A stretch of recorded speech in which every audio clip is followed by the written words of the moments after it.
Non, en fait, donc, on est dans la situation de Paris en 2020, où Paris s'était passé plein de choses pour le vélo, et ils ont continué. Et donc, il y a Louis qui va nous expliquer pourquoi, en tant que cycliste, on doit continuer à se mobiliser. Et aussi, pour les candidats, en fait, pourquoi il ne faut pas que vous ayez peur d'être très ambitieux sur le vélo, parce que vous allez en tirer des bénéfices pour la population, et aussi des bénéfices électoraux. Donc, on laisse la parole à Louis. Ça reste assez souple, donc s'il y a des gens qui ont des questions en anglais, vous pouvez nous en faire part, on va essayer de faire quelque chose d'assez dynamique. Et donc, merci à toutes et tous, et à toi, Louis. Merci beaucoup.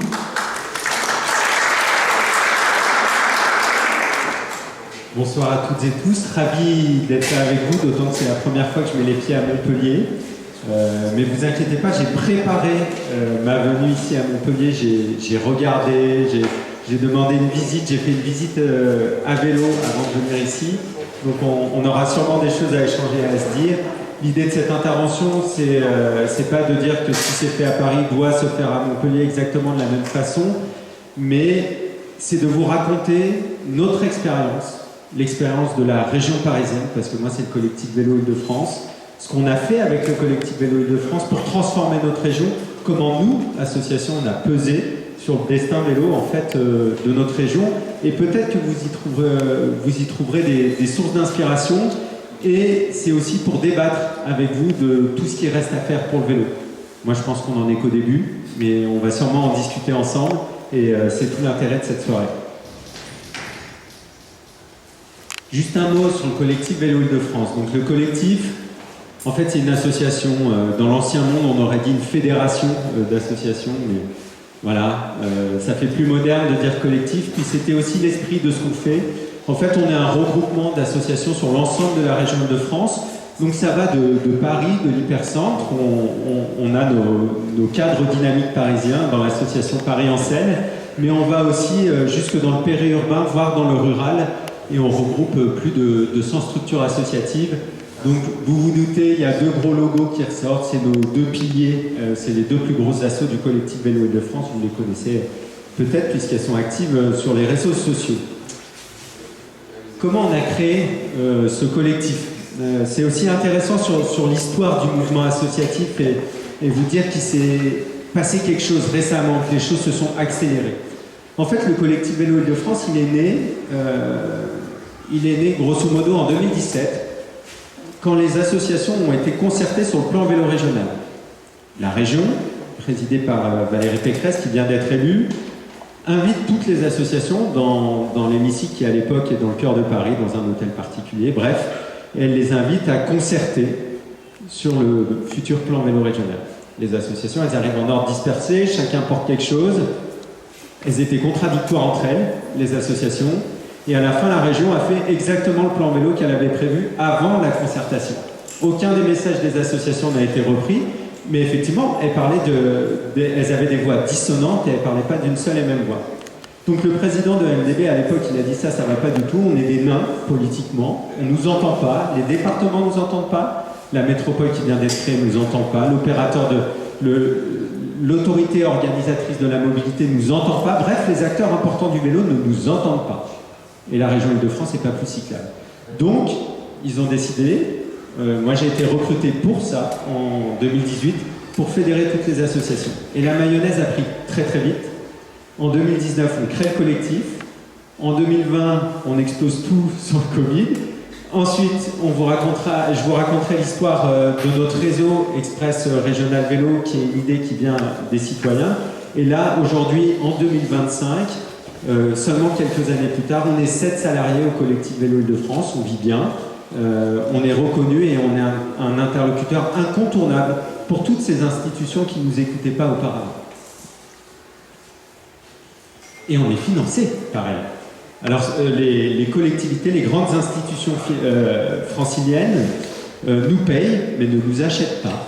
Je pense que la précision est nécessaire. On a des collectivités de tous bords politiques à l'époque. On avait même le Val-de-Marne qui était communiste, qui depuis est passé à droite. Mais grosso modo, on a un budget de 400 000 € et on est financé par les gens sur qui on fait du lobbying. Et notre indépendance, on l'a parce qu'en fait, le tour de table est très large. Et aujourd'hui, la question se pose plutôt de qui finance pas encore le collectif, plutôt que nous aller chercher des financements et se battre.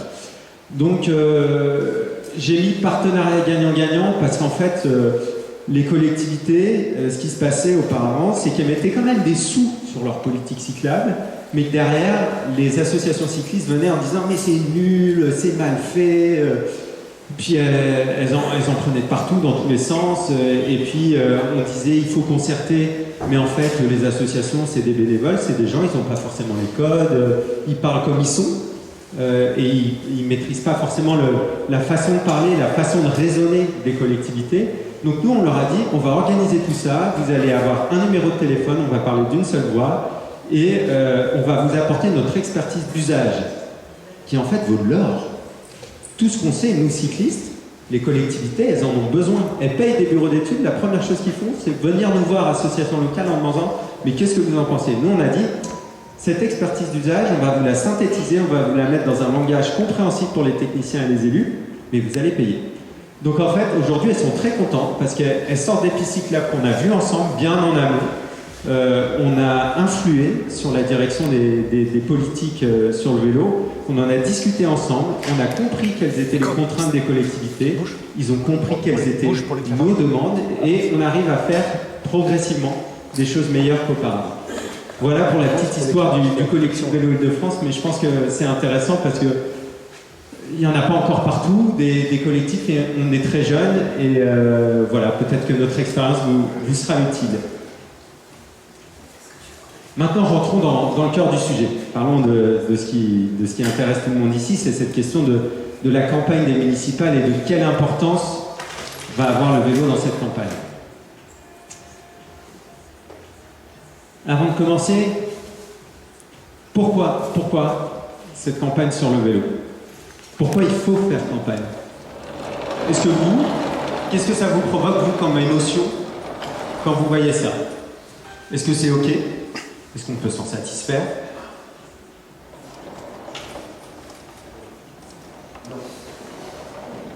Est-ce que c'est ça votre vision de la mobilité? Est-ce que c'est ça? Est-ce que c'est ça qui est satisfaisant? Est-ce qu'il faut en rester là? Est-ce que vous n'avez pas envie de revivre ça? De revivre ces moments-là, de retourner vivre des moments ensemble, de faire bouger les lignes ensemble, de revivre des moments humains sympas. Moi, je suis allé fouiller en fait les archives de Vélocité Montpellier. Bravo, hein, cette une de Midi Libre, franchement, c'est pépite, hein. Soulèvement. Bravo à Vélocité. Mais est-ce que c'est pas ça finalement que vous avez aussi envie de revivre avec cette campagne et envie de vivre pour ceux qui ne l'auraient pas vécu? C'est ces moments de mobilisation collective. Et est-ce que ça vous fait pas envie? Est-ce que ça vous fait pas rêver, vous? Non? Si? Merci. Ouf! Bon, bah c'est pas en France, hein.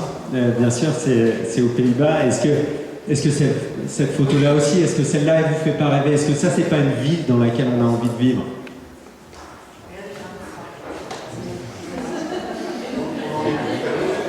Il fait un peu froid sur cette photo-là. Il fait froid aujourd'hui à Montpellier. En fait, il y a plein de bonnes raisons de faire campagne. L'important, c'est de trouver la vôtre. Je pense qu'aujourd'hui, il faut juste se poser la question de qu'est-ce qui vous fait bouger, qu'est-ce qui vous donne envie.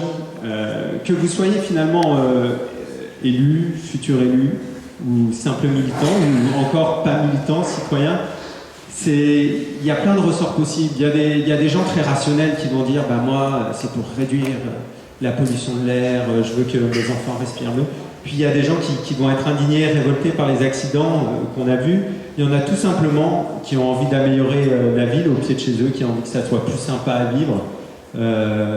Voilà, il y a plein de bonnes raisons de faire cette campagne des municipales. Il y a la vôtre, il faut la chercher.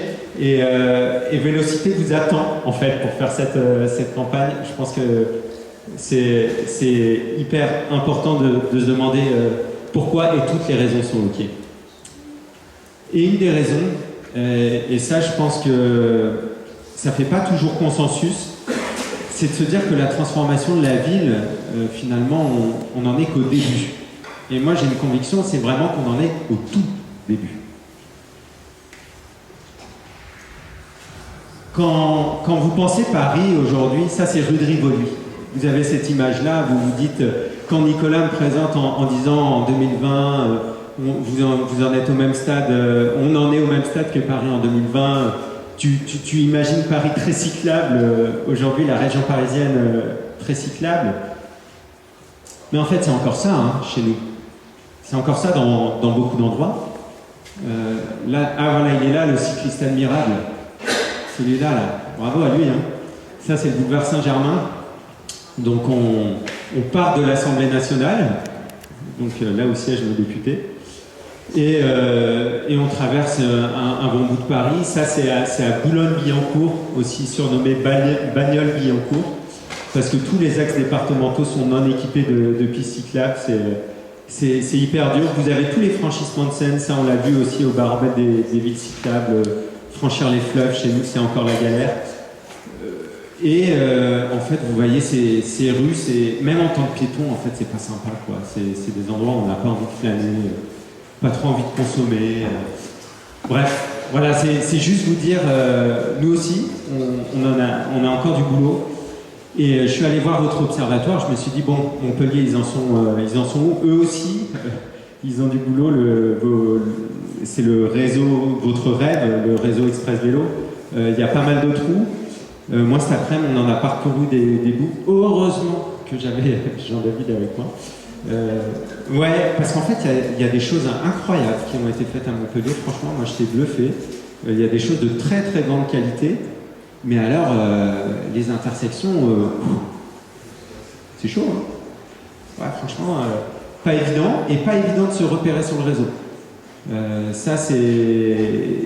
Il y a des gérations, des choses pas faciles, et il y a des coupures, encore.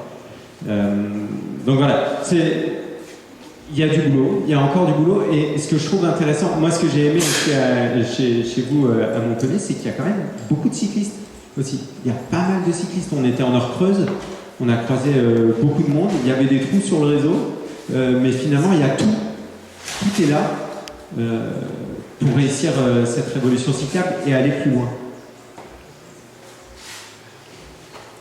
Voilà, j'y reviens, en fait, on a encore du chemin à parcourir pour arriver à ça, en fait, d'être dans la ville à vélo de manière évidente, simple, de juste prendre du plaisir et de ne pas se poser la question de est-ce qu'à un moment donné, je vais être en insécurité?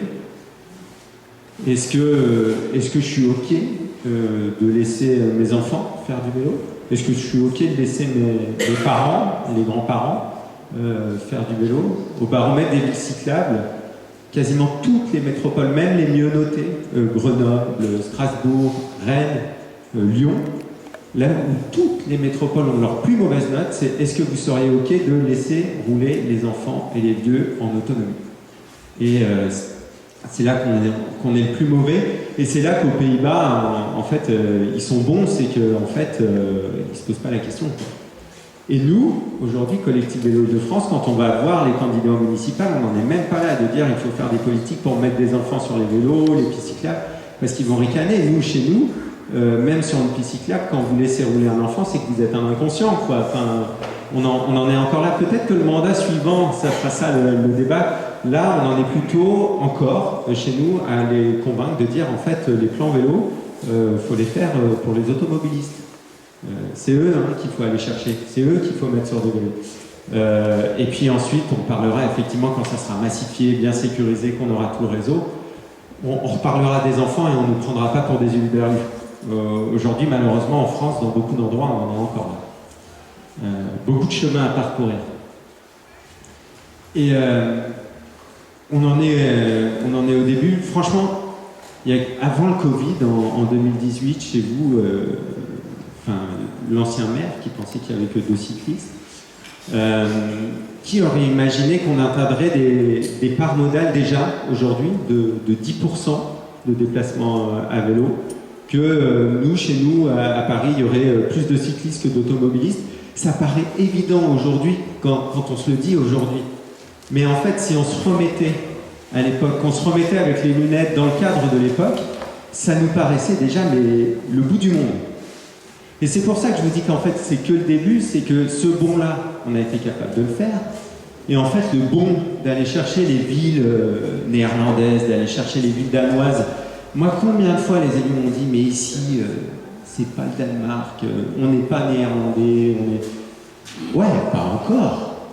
Pas encore. Mais aujourd'hui, je peux vous dire qu'à Paris, la presse internationale, quand elle veut parler de vélo, alors qu'on n'est pas encore Amsterdam, ça je peux vous le dire, mais Paris s'est construit une image de ville du vélo. C'est dingue hein, quand même. Et tout ça en 6 ans.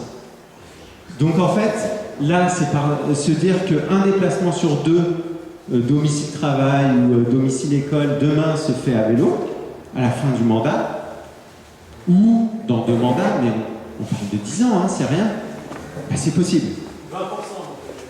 20% sur domicile-travail. Et 10% à peu près, c'est ça, j'avais regardé. Ça a triplé depuis 2017. Triplé.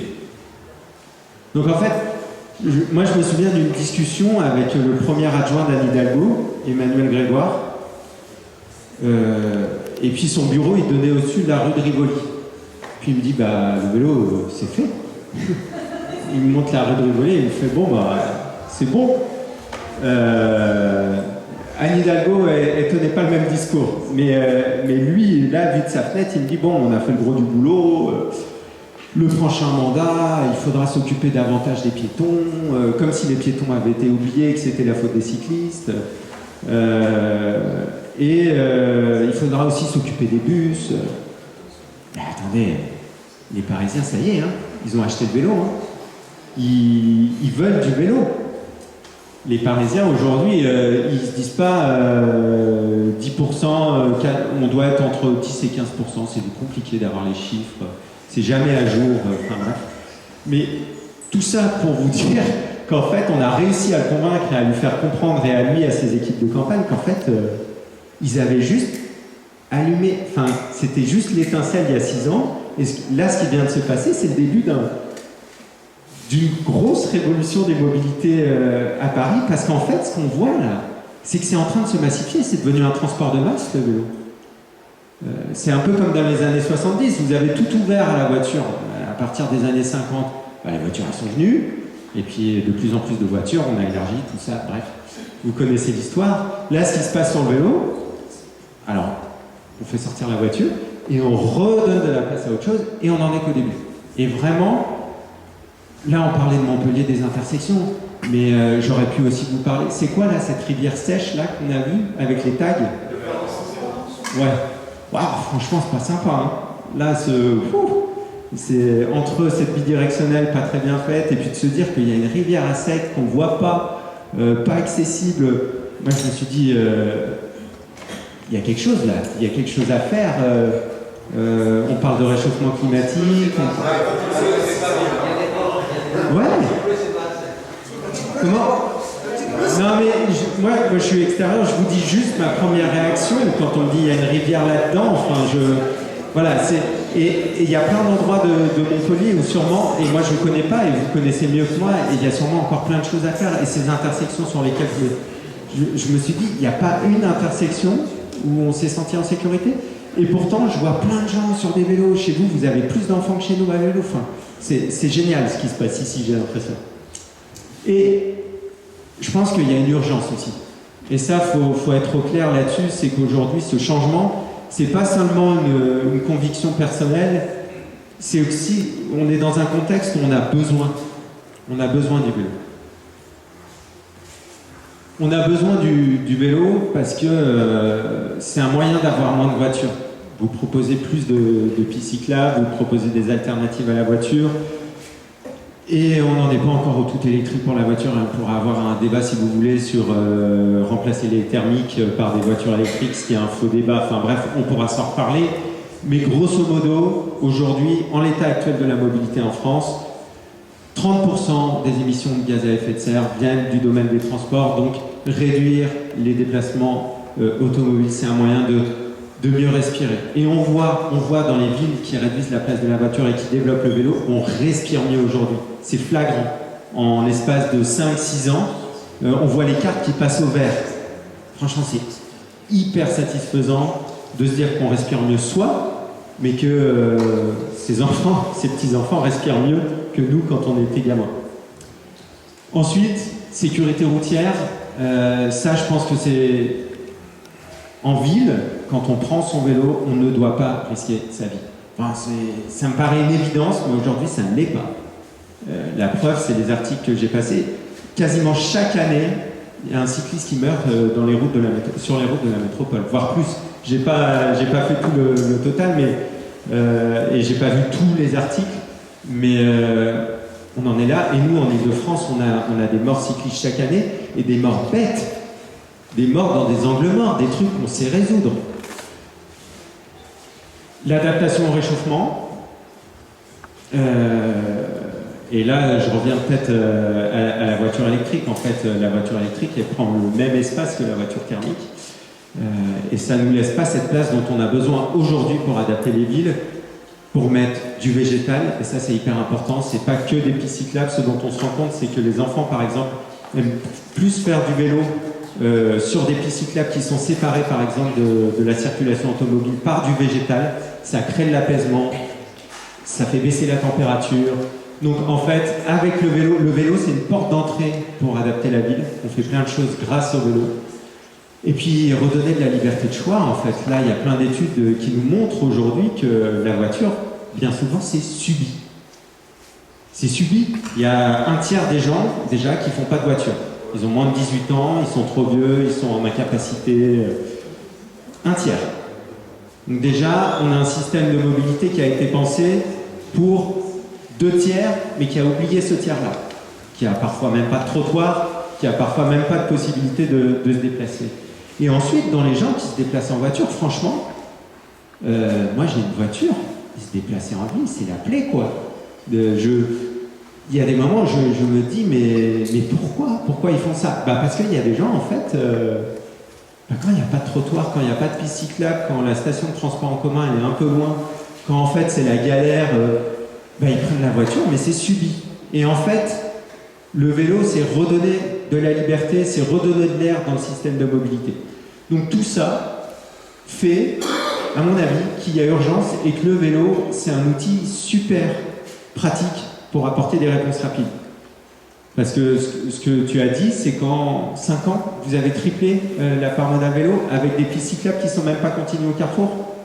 Moi, je ne connais pas de solution de mobilité. Quand on dit on fait un tram, nous, quand on dit on fait le métro du Grand Paris Express, il s'est écoulé un temps fou. Hein. C'est Sarkozy qui le lance et il aura le temps ensuite d'être lui en prison. Enfin, il s'est écoulé pas mal de temps. En fait, il s'est écoulé... et c'est ce qu'on dit. C'est ce qu'on dit souvent. C'est qu'en fait, les décideurs publics, ils n'en ont pas beaucoup des outils comme ça dans leur besace. Moi, je me souviens, au moment du Covid, c'était assez flagrant, les élus, ils étaient paumés, quoi.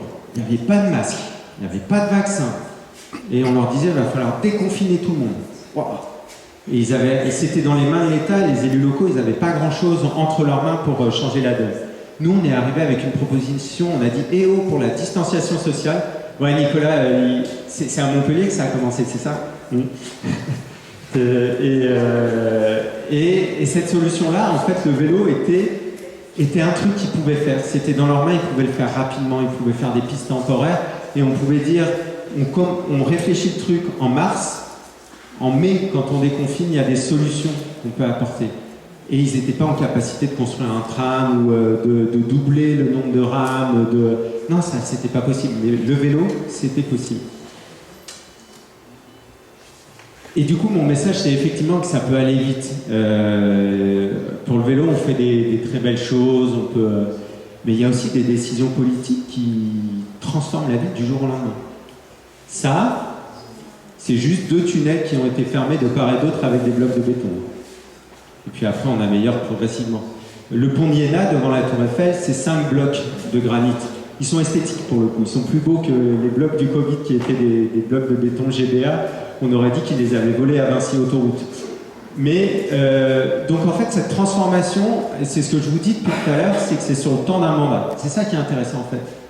C'est qu'en 6 ans, on peut se dire 6 ans, c'est super court. Je vous dis, le maire qui lance le tramway, c'est pas le maire forcément qui l'inaugure. Le métro encore plus.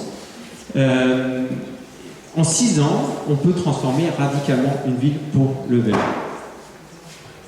Et on l'a vu, nous, au baromètre des villes cyclables, en Ile-de-France, c'est que les villes qui étaient sur le podium, nos villes de plus de 20 000 sur le podium de la région, de la métropole, sur le podium de la région, c'est qu'en 6 ans, on a des villes qui ont complètement changé de catégorie. Elles sont devenues de pas cyclables, genre pas cyclables dans le genre pas sympa, quoi, à super cyclables.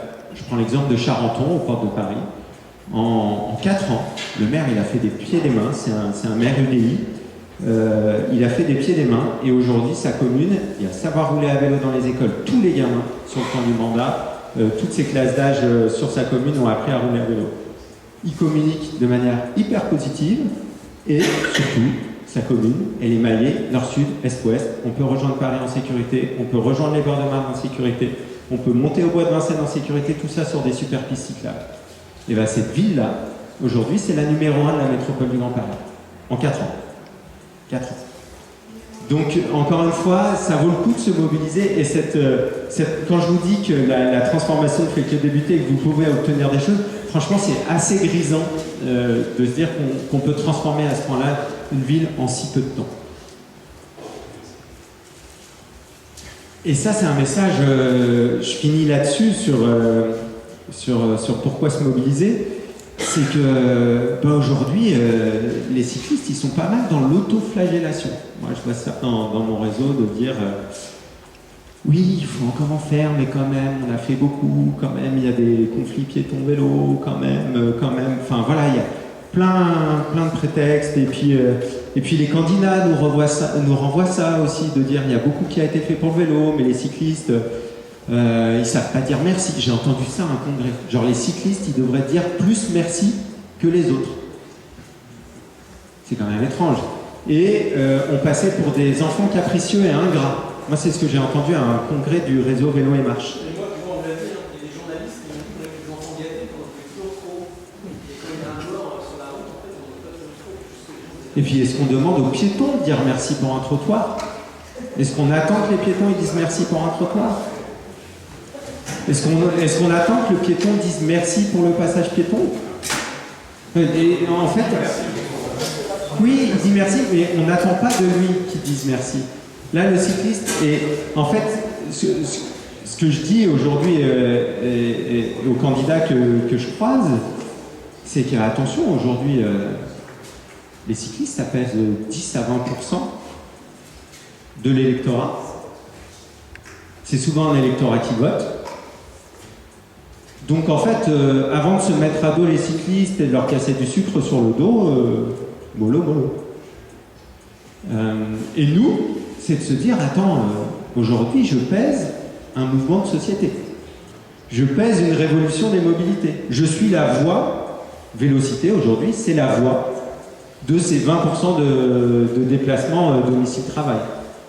C'est la voix de tous ces gens, de ces enfants, de ces femmes, de ces parents, de ces grands-parents que j'ai vus cet après-midi sur des vélos. Aujourd'hui, on pèse ça, et ce poids, il est important. Et ce poids, il a de la valeur. Vraiment, en tant que militant vélo, aujourd'hui, il ne faut pas se sous-estimer. Et il ne faut pas aller voir des candidats, il ne faut pas parler aux techniciens en s'excusant, il ne faut pas être arrogant non plus, parce que ça, c'est les relations humaines. Hein. Si vous allez voir quelqu'un en lui expliquant la vie en disant « je sais », ça ne se passera pas bien. Mais ce qui est important, c'est de se dire qu'aujourd'hui, on n'a pas à s'excuser d'être là, et que ce qu'on est compte et va compter encore plus dans les années à venir. Donc le message, c'est pour ceux qui hésiteraient encore à se lancer, ceux qui hésiteraient sur la légitimité d'une campagne forte pour le vélo ou faire des choses fortes pour le vélo, moi, ma réponse, c'est de foncer.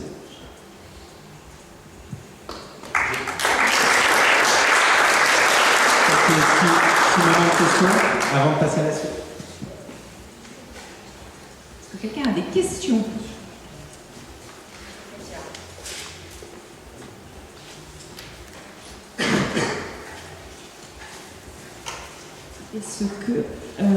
Est-ce que l'évolution assez brutale et très optimiste et très bonne en Ile-de-France.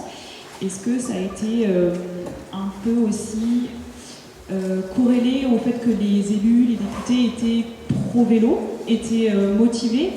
Est-ce que, en gros, à quel point est-ce que les élus doivent être motivés pour qu'on puisse faire avancer la cause? Et au contraire, est-ce qu'il y a des élus qui peuvent vraiment freiner des pieds et pouvoir gâcher complètement une campagne de vélo? Merci. Est-ce que je prends plusieurs questions ou je réponds par Comme tu veux. Ça, c'est une question, j'ai envie d'y répondre. Ouais. Est-ce qu'on a des élus pro-vélo? Oui, on n'a pas fait ça sans des élus pro-vélo. En fait, c'est juste que les élus pro-vélo ne sont pas toujours ceux auxquels vous pensez. Et ça, je pense que ça, c'est important.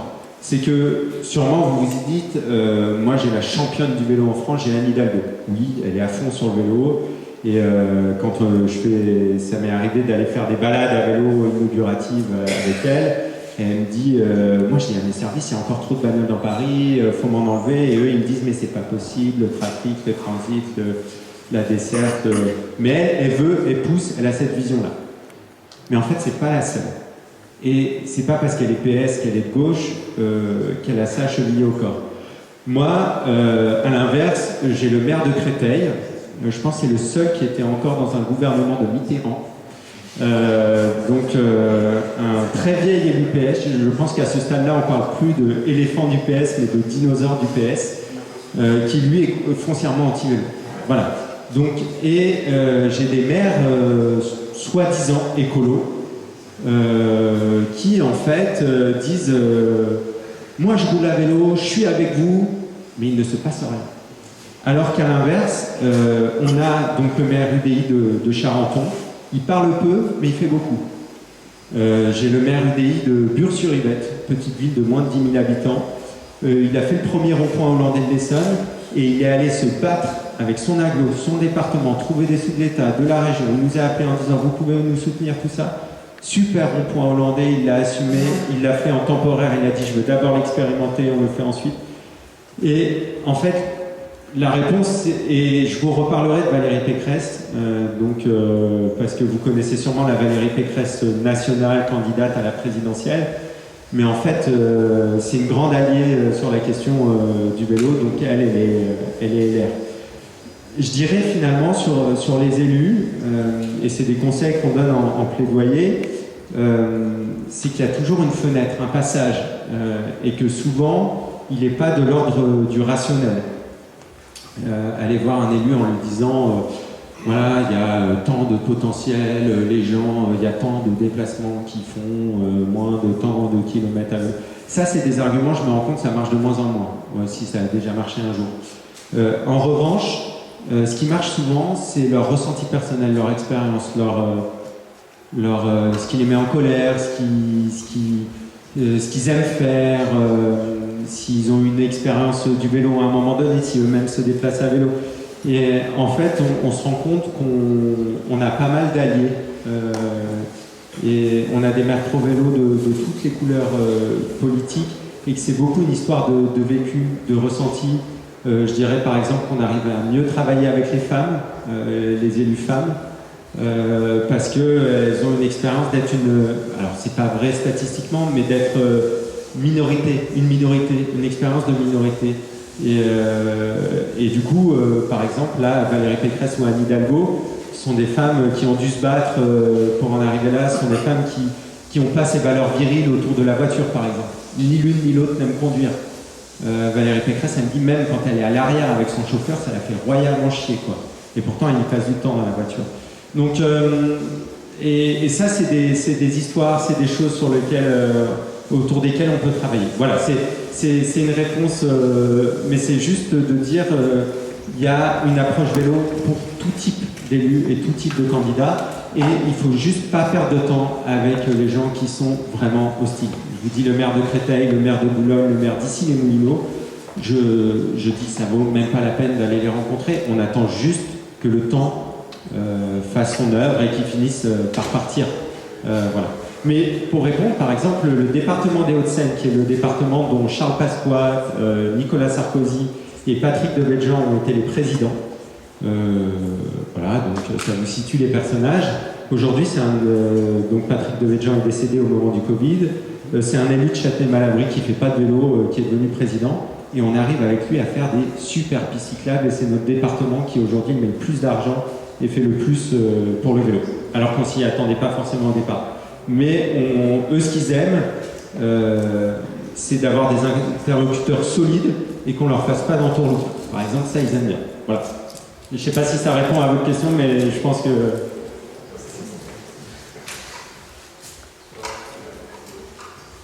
Une question, puisque au niveau du budget national, le fameux budget qu'on essaie de faire en ce moment, laborieusement, la somme allouée pour le vélo, elle est de 0.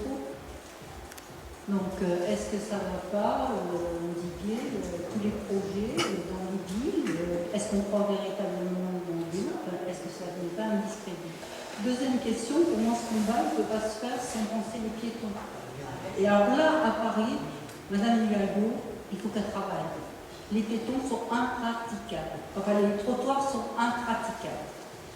Très peu de rues piétonnes, alors qu'elles devraient l'être, comme ça va rendre facile, alors du commerce, pour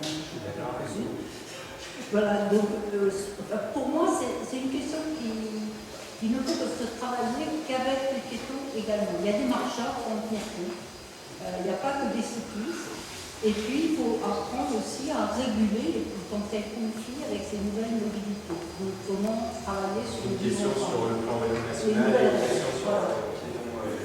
J'en ai une qui est commune aux piétons, aux voitures, aux cyclistes, même aux trottinettes.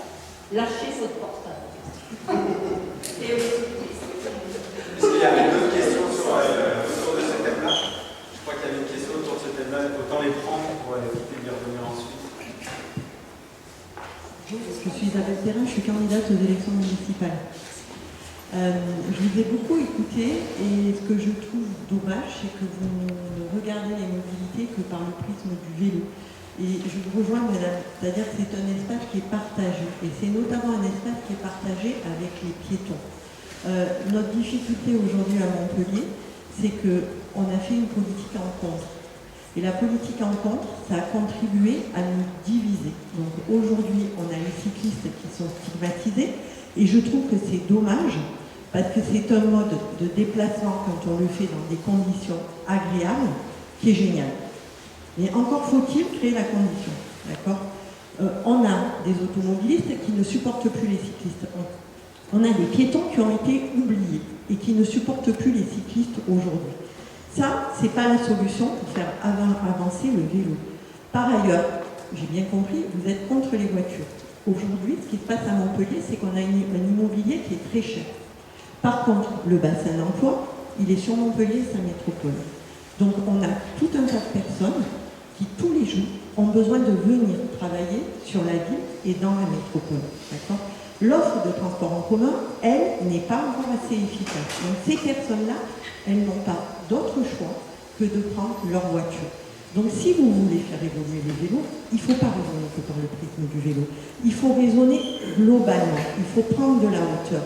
Et il faut aussi travailler avec le piéton et travailler avec un réseau de transport public qui est un réseau de transport public efficace et travailler en intercommunalité. Parce que la problématique du transport en commun va bien au-delà de la métropole. Il faut travailler avec la communauté de communes de l'étang de l'Or, il faut travailler avec le Grand Saint-Loup, il faut travailler aussi, partir vers tous les bassins de Tours. Donc on ne peut pas parler qu'avec le prisme du vélo. Et après, dernière chose, oui, effectivement, on a fait beaucoup parce qu'on a quand même dépensé pour les cyclistes sur un mandat 210 millions d'euros. Quand je vois le réseau, pardonnez-moi l'expression, mais on l'a fait à la vache que je te pousse. On a un réseau qui est complètement discontinu. Ce réseau est discontinu et pas agréable. Moi, je suis désolée, mais quand je vois des cyclistes qui font du vélo dans les couloirs de bus, d'accord, j'ai pas envie. Quand je vois des cyclistes qui sont censés, on ne voit pas d'ailleurs, faire du vélo le long des voies rapides, j'ai pas envie non plus. C'est-à-dire que si on veut développer la politique du vélo, il faut mettre le cycliste dans des conditions qui soient des conditions agréables. Et aujourd'hui, c'est pas le cas. Alors, peut-être répondre et éviter qu'on parte dans un... Sur les 210 millions quand même. Sur le budget, je ne sais pas d'où Moi, je suis un vélocité, hein. Moi je suis pour le vélo, je ne suis pas pour la métropole ou contre la métropole. Sur les chiffres, le plan vélo piéton est à 150 millions d'euros. Alors souvent on dit qu'il y a 150 millions d'euros sur le vélo, non c'est faux. Il y a 97 millions d'euros pour le vélo. Là, le 210 millions d'euros, je ne sais pas d'où vous le sortez, mais nous c'est sur le vote du budget. Donc c'était au moment du congrès FUB, je ne sais plus quelle année, mais en tout cas en Conseil de métropole, le budget vélo est à 97 millions d'euros. Peut-être Nicolas. En fait, moi je n'irai pas discuter des sous parce qu'en fait c'est des choix politiques de mettre l'argent où on veut le mettre.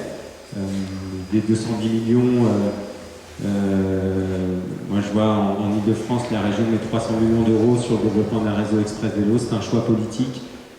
Voilà, à un moment donné, c'est le choix des élus en place elles se fixent des priorités et mettre les moyens en face. Donc je n'irai pas dans le débat sur les sous, qui à mon avis est même secondaire.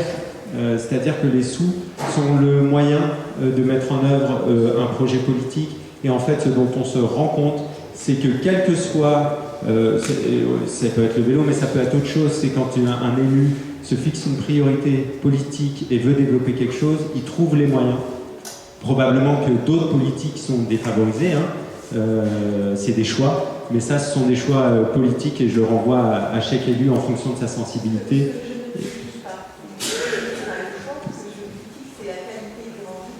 J'ai entendu.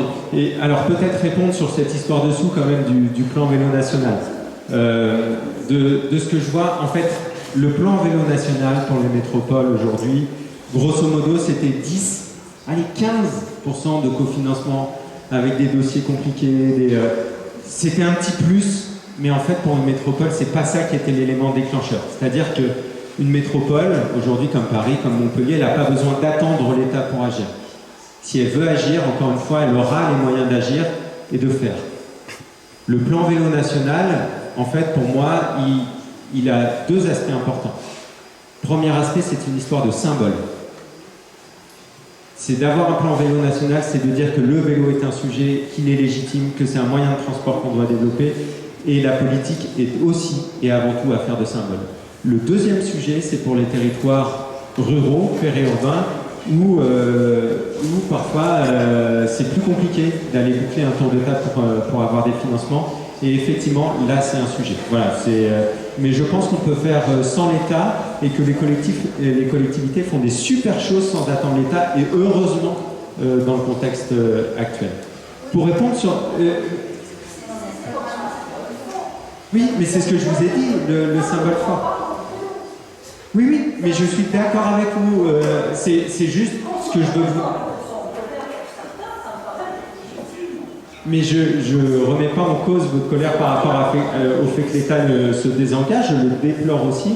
Je dis juste qu'il ne faut pas que ça soit un motif à l'inaction.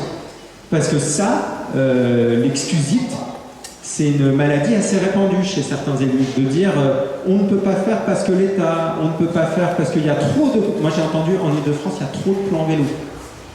Je dis, c'est un peu fort de café, si vous voulez faire du vélo, c'est une opportunité, ça vous fait plein de financements différents.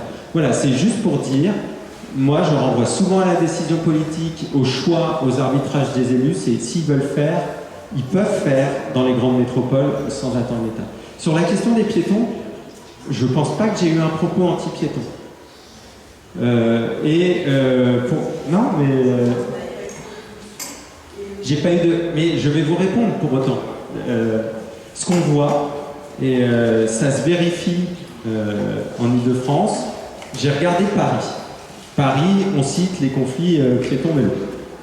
Alors, pour le coup, à Paris, les cyclistes roulent plus trop sur les trottoirs, c'est plus trop notre sujet chez nous, c'est plutôt la question de certaines traversées. Et de certains espaces partagés. Et là, venons-en à la responsabilité de l'aménageur. Ce qu'on voit, c'est que les endroits qui sont les plus critiqués par les piétons, boulevard de Sébastopol, place de la République, place de la Bastille, et je peux multiplier les exemples, sont aussi les endroits les plus critiqués par les cyclistes. Donc en fait, les cyclistes, ça les emmerde autant que les piétons d'avoir ces espaces sur lesquels il y a du conflit. Ça fait pas plaisir aux cyclistes en fait de se retrouver au milieu des piétons, d'embêter les piétons. Il n'a aucune volonté de le faire. Là, on roulait sur l'anneau autour de... Ouais, autour de Montpellier, là, l'endroit où il y a un marché, là. C'est le réseau Express Vélo qu'on propulse dans un marché et dans un espace piéton. Ouais, voilà, place Albert Ier. Bah là, on a organisé le conflit. Donc moi, je veux bien qu'on dise les cyclistes sont fautifs. Non, les cyclistes, ils ont juste une piste cyclable, ils roulent et ils se retrouvent dans l'espace piéton, voire au milieu du marché, les jours de marché.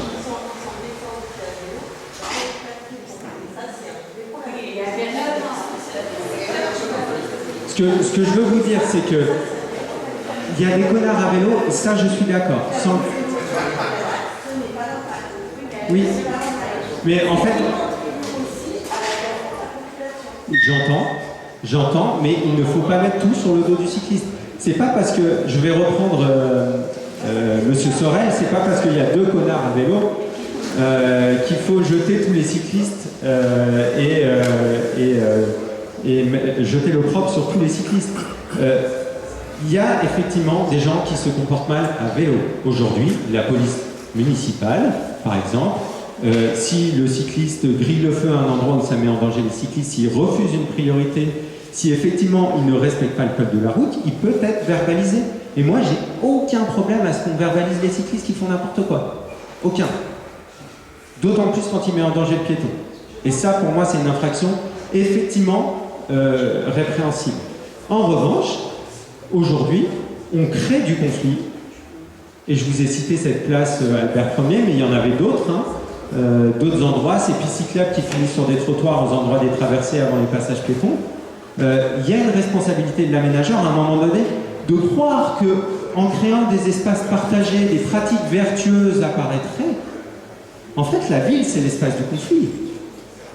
C'est juste que la ville, on a des interactions en permanence, on a des petits conflits qui, à la fin de la journée, ne nous empêchent pas de s'endormir, et on a des conflits qui sont plus problématiques, et c'est ceux-là qui nous intéressent. C'est ces conflits sur lesquels, en fait, qui rendent l'espace public invivable. Et en fait, des petits conflits, on en a en permanence, et c'est juste se dire que c'est normal en ville qu'on ait ces petits conflits. Typiquement, ces interactions de se dire, dans cet espace, on se laisse passer, on interagit du regard. Et juste dire une dernière chose, c'est qu'on focalise beaucoup le regard sur les conflits avec les cyclistes, mais c'est parce que ça fait 40 ans qu'on vit aussi les conflits avec les automobilistes, et que ceux-là, on les a complètement intériorisés et on les a acceptés. Un automobiliste qui roule trop vite, un automobiliste qui klaxonne, un automobiliste qui vous refuse le passage piéton, un automobiliste qui demande quand un piéton traverse en dehors d'un passage piéton, que dois-je faire? L'écraser, bien sûr. Non, mais voilà, est-ce que... Comment? Le vélo, oui, pas le piéton, mais le vélo. Mais non, mais je dis pas que le piéton... Les gens, quoi. Les gens. Moi, j'ai discuté beaucoup au boulot de ça. Il y avait une dame, une collègue, qui disait, moi, quand je vois un vélo qui traverse n'importe où, je pose.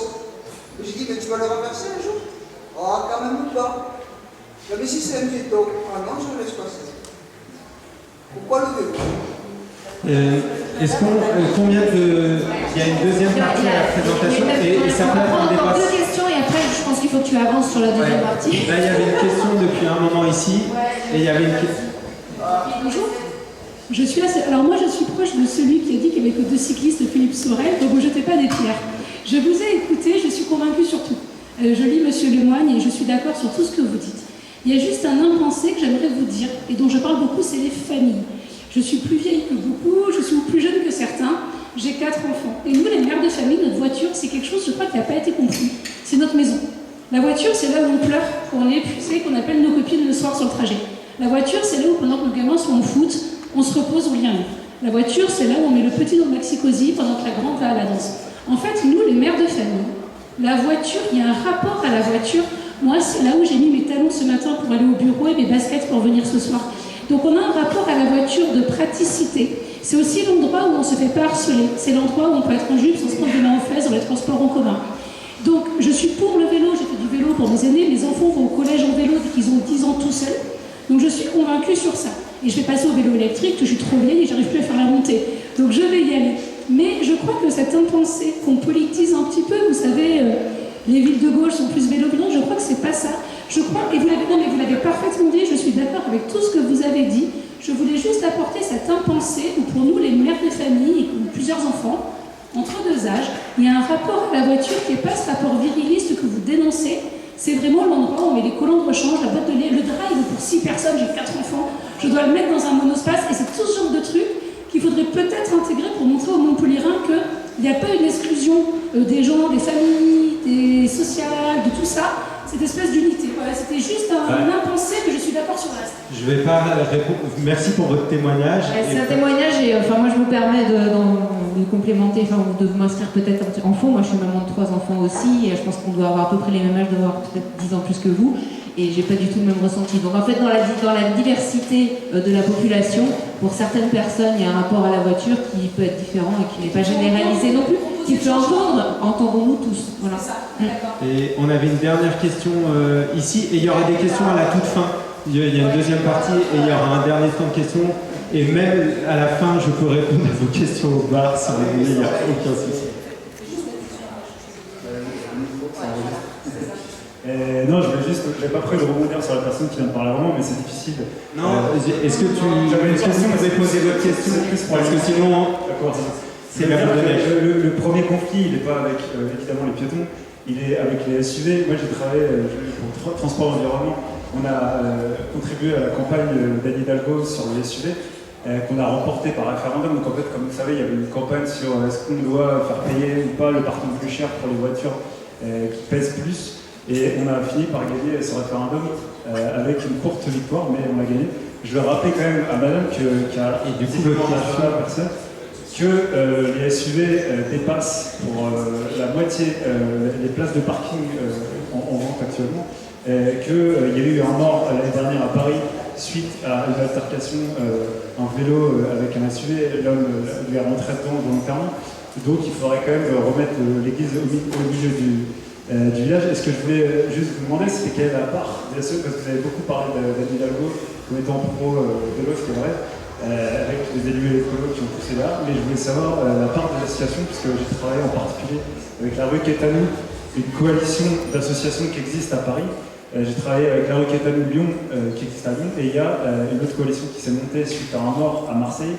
Est-ce que vous ne pensez pas que ce serait intéressant d'avoir une coalition justement d'associations qui travaillent sur des sujets différents, Greenpeace, Vélocité, mais aussi les piétons, etc., pour pas justement qu'il y ait ces conflits ou ces a priori sur les autres? Alors, c'est parfait, vous faites une parfaite transition avec la deuxième partie de la soirée sur le comment. Et promis, j'ai noté qu'il y avait 2 questions là et vous serez les 2 premiers, les 3 premiers à pouvoir poser votre question à la fin de la présentation. C'est juste effectivement, une fois que je vous ai dit il faut amplifier, il faut continuer, il faut pas une action. Tant pour un candidat à savoir quoi faire pour passer de 20 à 50, tant pour une association de dire comment je vais les obtenir, ces 50%. Mon premier conseil, c'est de penser des objets politiques et médiatiques. Ça revient sur qu'est-ce qu'achète un élu quand on vient le voir, et nous ce qu'on voit effectivement, c'est que les élus aiment bien des objets forts, des objets symboliques, des choses qui vont parler à l'opinion, des choses qui vont marquer le débat. Donc c'est notre job en tant qu'association vélo aussi, parce qu'un élu la tête dans le guidon qui doit s'occuper du logement, du social, de l'enfance, enfin bref, de tout un tas de sujets. Il est staffé autour de lui, il a des conseillers, mais le bouillonnement intellectuel, la richesse qu'il y a chez les citoyens dans la société civile, c'est de pouvoir faire émerger ces idées-là. L'idée phare de la campagne municipale 2020 à Paris, c'était le vélopolitain par analogie avec le réseau de transport en commun. Ça a très bien marché. C'était ça l'objet numéro 1. C'est Paris en Seine qui l'a porté avec l'association Mieux se déplacer à bicyclette. Moi, je vais vous raconter l'histoire de l'objet fort, de l'objet phare du collectif Vélo Île-de-France, qui aujourd'hui s'appelle le réseau Vélo Île-de-France, le VIF, et qui au départ s'appelait le RERV. Quand on a créé le collectif, on s'est dit, pour faire collectif, pour nous souder ensemble, on a besoin d'un projet. En fait, c'est comme dans un mariage. Le mariage, c'est pas un contrat, hein, ça se saurait. C'est tous les actes qu'on construit ensemble, c'est tout ce qu'on fait ensemble. Et nous, l'idée, c'était de savoir qu'est-ce qu'on voulait faire ensemble, peu importe la forme, peu importe les documents, les chartes, tout ce qu'on pouvait écrire. Ce qui importait, c'était de faire des choses ensemble. Et le premier constat, c'est que c'était une galère d'aller se voir les uns les autres, toutes les associations vélo d'Île-de-France. Et en fait, quand on regarde la carte, c'était évident. À l'époque, on avait à peu près 5 à 6 000 km d'aménagement cyclable en Île-de-France, que nous, on a appelé les confettis cyclables. 2% par modal vélo, on voit bien que ce n'est pas le nombre de kilomètres qui compte. Le nombre de kilomètres, il ne produit pas les cyclistes. Ce qui manquait, et ce qui fait la force de tous les autres modes de déplacement, ce qui fait la force de la voiture, ce qui fait la force des transports en commun, c'est le réseau, c'est la continuité. Vous montez dans un tram, on ne vous dit pas, là, sur cette ligne 1 du tram, en fait, si vous voulez continuer sur la ligne 1, vous descendez à cette station, vous marchez, vous traversez le carrefour le plus dangereux de la ville et vous reprenez votre tram. Non, les gens ne prendraient pas le tram, ils resteraient dans leur voiture. Pareil, la voiture, c'est d'une évidence. Panneau bleu, panneau vert, panneau blanc. Vous avez un réseau maillé, différents niveaux, une évidence. Vous rentrez dans un parking, paf, carte bleue. Oh, vous mettez votre voiture, vous avez le ticket, vous revenez, vous mettez juste votre carte bleue, c'est fait. Tout est facile, tout est évident. Pour le vélo, jusqu'à peu, on misait sur l'intelligence du cycliste. Alors je sais que nous sommes des personnes dotées de capacités au-dessus de la moyenne. Non, je plaisante. On est comme tout le monde.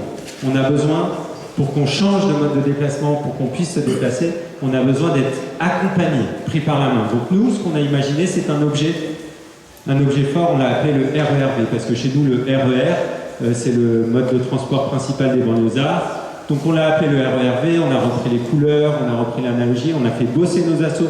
En fait, les assos, si on les écoutait, il n'y avait pas 9 lignes, il y en avait 25, du coup c'était plus un réseau, du coup c'était encore dispersé. Donc pendant un an, c'était de dire par où on passe, par où on valorise l'existant, par où on connecte. Et on s'est dit, qui va le porter?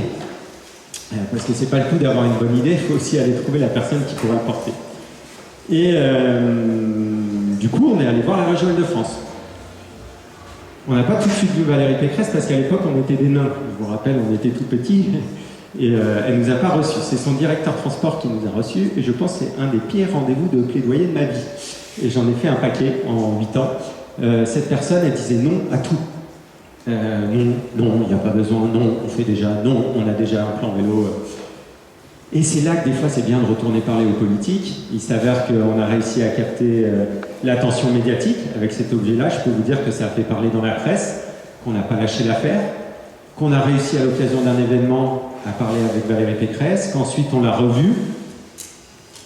Là, d'un coup, le directeur de transport à côté de sa présidente, quand on a présenté l'idée et qu'elle a dit « Bingo, mais c'est ça que je veux », on était dans son bureau à 19h un soir, on lui ouvre juste le livret avec cette carte-là, elle a dit « Mais c'est une idée de génie. C'est ça qu'il faut sur le vélo.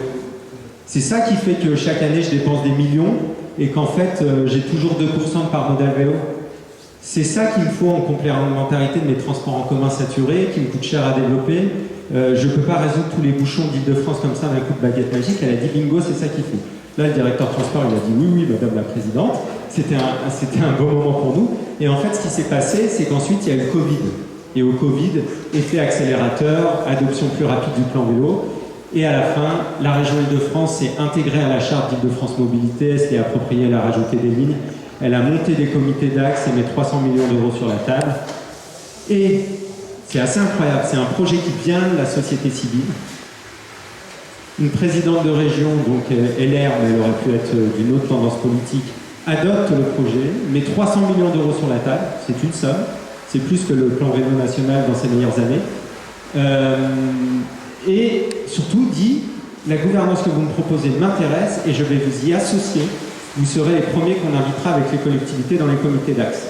Donc il y a tout le monde dans ces comités d'axe, on raisonne en ligne et on se parle ensemble. Collectivité, région qui est le pilote dans l'avion et toutes les collectivités concernées. Et on est toujours associés, on a un dialogue de qualité avec la région, on est consulté.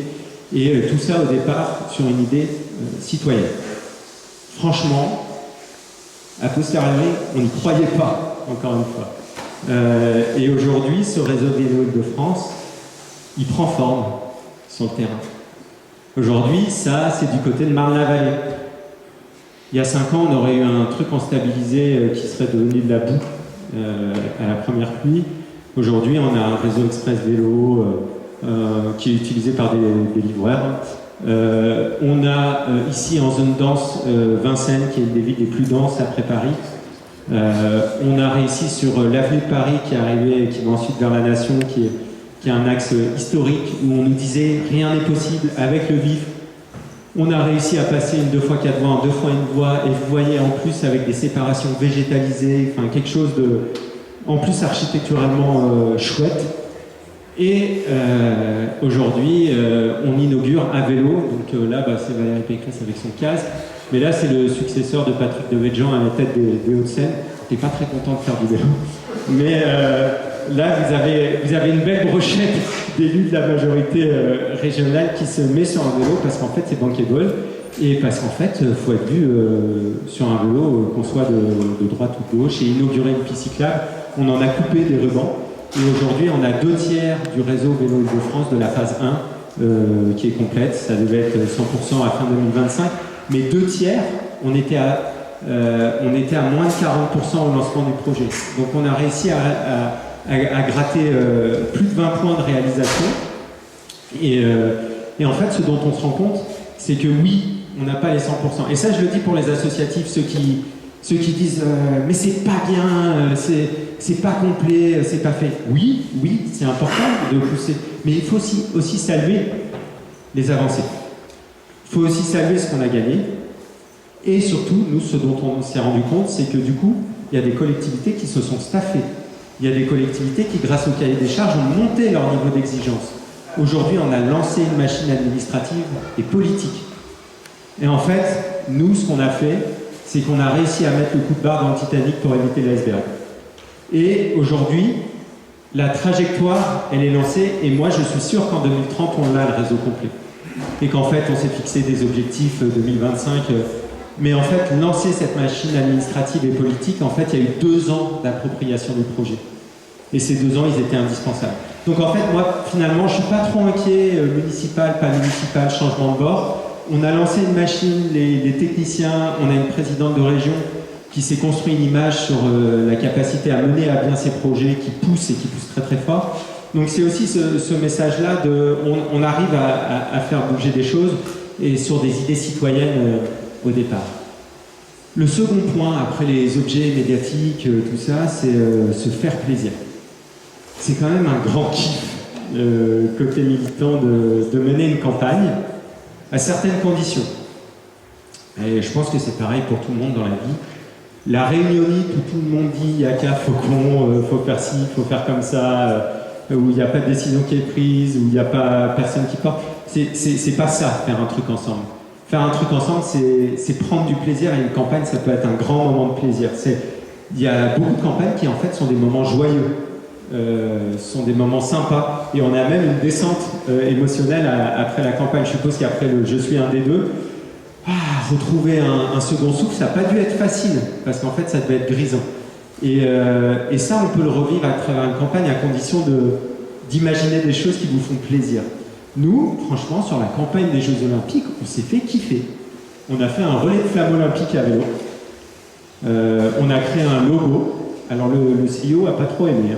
Nous a menacé de poursuite. Et heureusement, les collectivités ont dit non, les embêtez pas, ils sont gentils. Mais du coup, on a pris beaucoup de plaisir sur cette campagne des JO et imaginer des choses, faire des choses, changer de ce que vous faisiez d'habitude.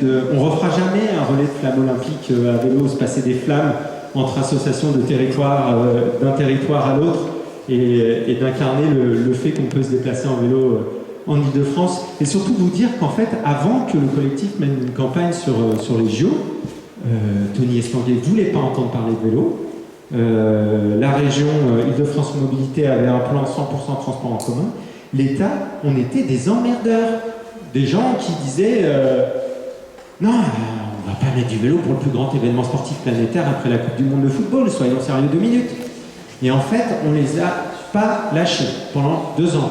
On a été créatifs, on a inventé des choses, et j'y reviendrai sur la notion de fenêtre d'opportunité. On a su aussi aller trouver les relais politiques qu'il fallait, mais notre créativité et notre capacité à aller toucher la presse, parce que c'était pas une énième Vélorussion, c'était pas un énième Daïd, c'était pas un énième truc qu'on a déjà fait 10-15 fois, et bien là la presse elle a acheté, Et l'action est tombée souvent au bon moment. Et du coup, ça a porté ses fruits. Se faire plaisir au moment de la campagne 2020.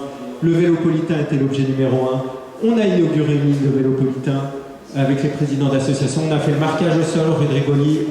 On s'est fait plaisir. Il y a des adhérents qui sont venus adhérer à l'asso parce qu'ils ont vu ces panneaux de Paris en selle dans la rue en disant mais attendez, c'était pas une manif pour dégrader, c'était une manif qui rendait service aux cyclistes.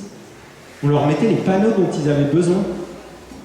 Et donc en fait, il y a des militants qui sont venus, qui ont rejoint la campagne parce qu'ils ont dit mais c'est génial, ça aurait été à la ville de Paris de faire ça. Et ensuite, il y a eu des beaux moments, vous avez fait un grand oral, mais effectivement, c'était une forme d'apothéose d'avoir les candidats. Et là, j'ai pas mis les candidats, je vous ai mis les bénévoles, parce que ça a été un moment fort au niveau des bénévoles, ce qui était une forme de point d'ordre. Mais je ne sais pas si on fera un grand oral cette fois-ci, encore une fois. Mais c'est juste vous dire qu'on a eu ces beaux moments-là en 2020 et qu'il y en a sûrement des beaux moments à revivre en 2026. Qu'est-ce qu'on propose? Qu'est-ce qu'on demande? Au moment des municipales 2026, il faut être ambitieux. Ne vous bridez pas.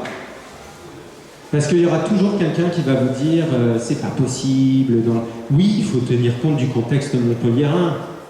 Oui, il faut tenir compte du fait que les candidats qui vont potentiellement l'emporter ont plutôt cette sensibilité-là plutôt qu'une autre. Oui, bien sûr. Mais ne vous censurez pas sur vos demandes. Nous, c'est vraiment une leçon qu'on a tirée, c'est qu'au moment des JO, on était allé voir Anne Hidalgo et David Béliard et on a dit il faut piétoniser l'intégralité de la place de la République. Le barreau sud, qui reste une autoroute urbaine, on a dit le boulot il est à moitié fait, ça va pas. C'est la place des Parisiens, c'est la place des électeurs de Paris en commun qui est le regroupement des électeurs des partis politiques qui soutiennent la maire Anne Hidalgo. C'est le cœur battant même d'une forme de démocratie. Il y a une nuit debout, il y a des rassemblements, c'est là que des gens viennent danser, chanter, et on a dit faut aller au bout. Et là, on a dit piétoniser au passage. Et souvent on se fait avoir. Nous, on porte des piétonisations pour réduire le trafic, et à la fin, ils nous font une piétonisation pure qu'ils interdisent au vélo. Alors que c'est les associations vélo qui ont porté les piétonisations, parce que nous, on a des assos piétons qui demandent d'avoir des trottoirs pour accéder à leur voiture. Voilà.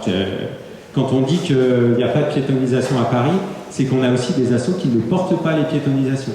Voilà. Donc nous, Asso Vélo, on a porté ça. En 2023, ça a été retoqué parce que la préfecture, parce que machin, parce que... Enfin, il y avait 10 000 arguments, c'était pas possible. Et là, en fait, en 2025, le candidat écologiste, pouf, notre proposition réapparaît. Alors, on n'est pas crédité, hein, mais je peux vous dire qu'on n'a pas besoin d'être crédité, parce que cette proposition qui apparaît dans le débat public, elle va peut-être pas se faire. Mais c'est plus que nous, associations, qui le portons, c'est un potentiel vainqueur de la mairie de Paris, David Béliard étant bien placé dans la course des municipales parisiennes.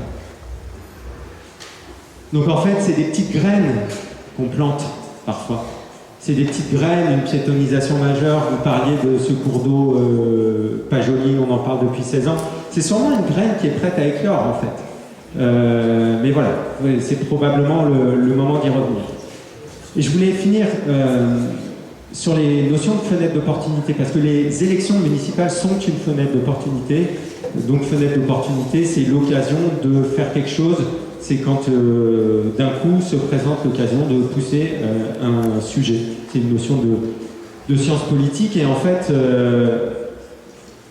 il faut quand même se pencher sur la notion de fenêtre d'opportunité et voir un peu plus loin. Et tout ne repose pas dans les mains de l'association. C'est l'élément indispensable. Il faut une association qui pousse. Au moment du Covid, si Vélocité Montpellier n'avait pas poussé, probablement pour du coronapistes, il n'y aurait pas eu de coronapistes. Si on n'avait pas poussé au moment des JO, il n'y aurait pas eu de JO cyclables, et on n'aurait pas eu des parkings géants aux abords des sites olympiques, on n'aurait pas eu des touristes américains sur des vélos. Mais c'est pas suffisant. Et ça fait du bien aussi côté association de se dire on peut beaucoup, on pousse, mais en fait, derrière une fenêtre d'opportunité, il faut que ça soit aussi le bon moment. Le bon moment, c'est d'avoir les acteurs politiques, et je reviens à la question qui a été posée tout à l'heure, les acteurs politiques qui sont volontaires. Nous, ce qui s'est passé au moment des JO, c'est qu'on a eu un alignement de planètes qu'on n'a plus eu ensuite. C'est Anne Hidalgo, mais pas que. En fait, ça, c'est la figure médiatique. Il y a une personne qui s'appelle Michel Cadot. Michel Cadot, il a une histoire particulière avec le vélo, il a été préfet de police de Paris. Donc préfet de police de Paris, c'est des gens un peu durs, sont ceux qui gèrent les manifs. Vous voyez, c'est un type qui a quitté la préfecture de police de Paris parce qu'il s'est cassé le coude en tombant une chute de Vélib. Il a dit « je ne suis plus apte à remplir mon service pour l'État, je pars ». Il devient préfet de région Île-de-France. Quand il est préfet de région Île-de-France, c'est lui qui gère le déconfinement. Et ce monsieur, il connaît mieux les pistes cyclables, c'était complexant, il connaît mieux les pistes cyclables d'Île-de-France que moi. Il disait, mais à tel endroit, est-ce qu'il y a la piste cyclable pour le déconfinement? Il était à Donf, il nous a commandé une étude, ça a super bien marché avec cette personne-là, et c'est grâce à ce préfet-là, et je l'en remercie, et je l'en remercierai jamais assez, et il n'en tire aucune gloire, et il ne tient pas à ce que son nom soit cité. C'est ce préfet-là qui a poussé, notamment pour qu'il y ait des pistes Covid, qui faisait des réunions toutes les semaines et qui demandait aux collectivités, vous en êtes où? La piste cyclable, on en est où? Il y a les moyens de l'État. Et bien ce type-là, ensuite, il est devenu délégué interministériel aux Jeux Olympiques. Donc nous avions Anne Hidalgo, notre délégué interministériel aux Jeux Olympiques, et Elisabeth Borne, l'ancienne ministre des Transports, celle qui a lancé le plan vélo, devient première ministre. Alignement de planète, et on obtient nos Jeux cyclables. Donc en fait, ça compte aussi. Et je pense qu'aujourd'hui, dans les élections, ce que j'entends, c'est qu'il y a sûrement des choses à améliorer, des critiques, mais c'est qu'aujourd'hui, on a globalement des candidats de plus en plus pro-vélo. Donc à mon avis, il y a des choses à faire avec eux. Donc première condition, si vous poussez, si vos candidats sont sensibles au vélo. Troisième condition, que votre machine administrative, vos techniciens soient prêts. Ce qu'on a vu au moment du Covid, c'est qu'on a eu des coronapistes à Paris, en petite couronne.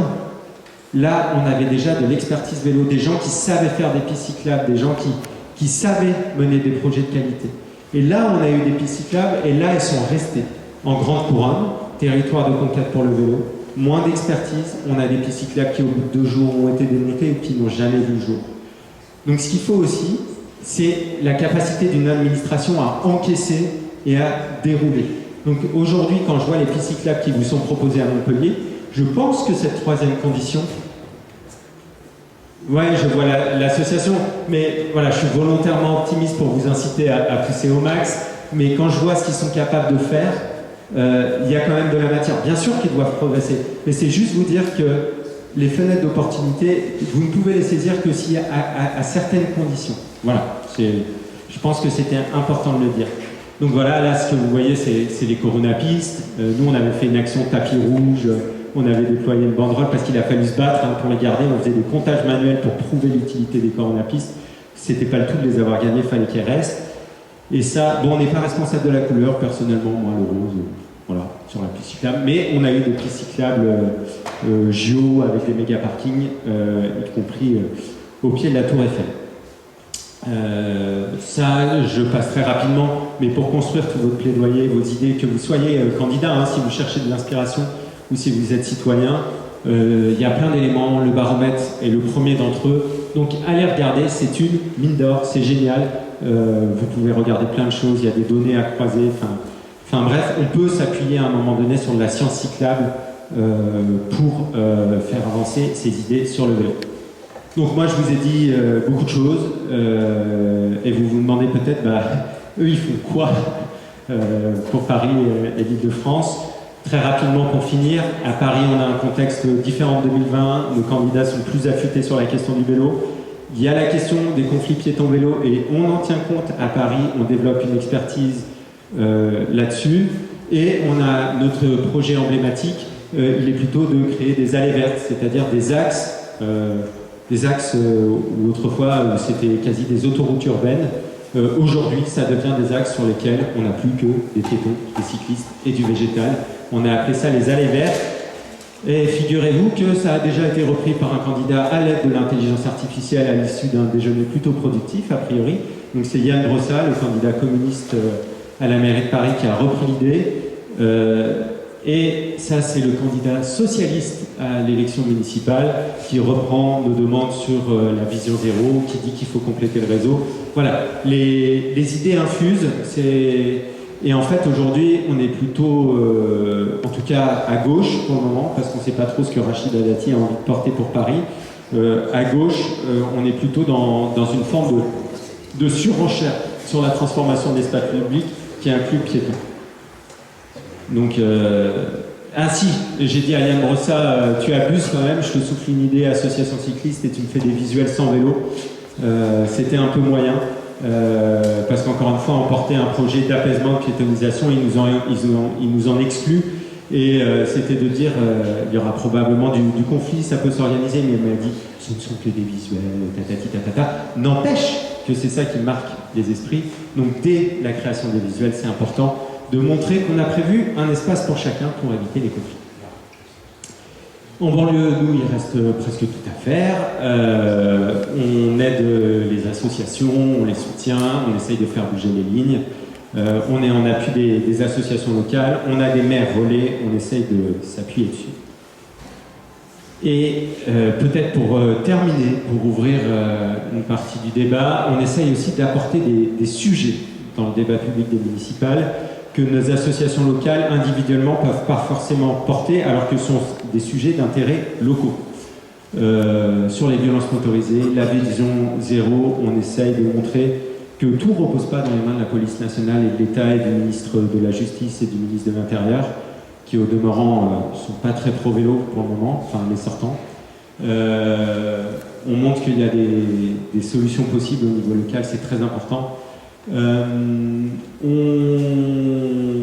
a mené, et ça je terminerai là-dessus, on a mené une enquête auprès des clients de commerce de centre-ville de 4 villes de la région Île-de-France, qui sont des villes de moyenne couronne. Donc nous, c'est le pire, les villes de moyenne couronne. C'est parfois plus facile de développer le vélo loin de Paris, dans des zones où il y a de l'espace, où il y a de la verdure. Les zones de moyenne couronne, c'est celles qui sont autour de l'autoroute A86, c'est des anciennes zones d'entrepôt, c'est marqué par des réseaux ferrés, c'est quand même assez dense. Et ben on est allé regarder à Rosny-sous-Bois, une ville qui nous dit, et là je vous ai mis l'exemple de Rosny-sous-Bois, mais on a aussi été à Antony, pour ceux qui connaissent la région parisienne, à Ermont, et j'oublie la 4e, une enquête menée auprès de 200 clients à chaque fois, pour que ça soit un peu représentatif, une méthodo que tout le monde peut récupérer, qui a été mise à disposition par l'ADEME, et donc dans cette ville où les élus et les commerçants nous disent non, on ne peut pas faire passer le réseau vélo de France parce que la voiture c'est trop important, parce qu'en fait les gens pour venir au commerce, enfin des choses qu'on a un peu entendues aussi ce soir, qu'il y a des gens qui ne peuvent pas se passer de la voiture. Cette rue de centre-ville, il y a 2 voies, il y a 2 files de stationnement, donc au final c'est un espace public, 2 trottoirs, c'est la rue principale, 2 trottoirs et 4 files, donc 2 de stationnement et 2 pour l'automobile qui sont là, et on me dit c'est pas possible, on est un axe de transit, on doit le rester. Et parce que l'argument c'est pour nos commerçants, les commerçants disent la même chose. Et en fait quand on interroge les clients, c'est à peu près l'inverse de ce que pensent les commerçants. Les commerçants pensent que 80% des gens viennent en voiture, et en fait notre enquête a montré, et c'est à peu près la même chose dans les autres villes, il y a peut-être un peu moins de piétons selon les endroits, mais la voiture en fait est toujours minoritaire et toujours moins d'un tiers des clients. Moins d'un tiers des clients. Et l'espace public, c'est pas un tiers pour la voiture. C'est 80% de l'espace pour la voiture et les 20% restants pour piétons, vélos et peut-être la rébus qui va bien. Donc voilà, ça, nous, c'est des sujets, on va dévoiler l'enquête, on veut les poser dans le débat parce qu'en fait, ce dont on se rend compte, c'est que des fois, les antennes des élus, les capteurs, ils ont des capteurs, les élus, les candidats, ils sont parfois faussés. Faussés par des réunions publiques du soir où sont surreprésentées les personnes âgées et parfois des personnes âgées de sexe masculin, en tout cas dans ceux qui prennent la parole, et que parfois ces capteurs-là ne permettent pas toujours de comprendre ça. Voilà, nous c'est des données, on a essayé de faire une enquête objective, on pose ça là et on espère que ça permettra d'agiter un peu, je ne dis pas que ça solutionnera, mais en tout cas de dire, voilà, on pose ça là, on en discute et il y a un débat autour de ça et ça tombe bien, c'est la prochaine conférence de Vélocité Montpellier. Et je termine juste sur cette image que tout le monde connaît parce que moi je dis souvent aux assos, faut pas viser la lune, faut pas viser trop haut, les victoires se construisent petit à petit. Ouais, non, sur les municipales, faut y aller, c'est le moment de viser la lune. Merci beaucoup à toutes et tous pour votre attention.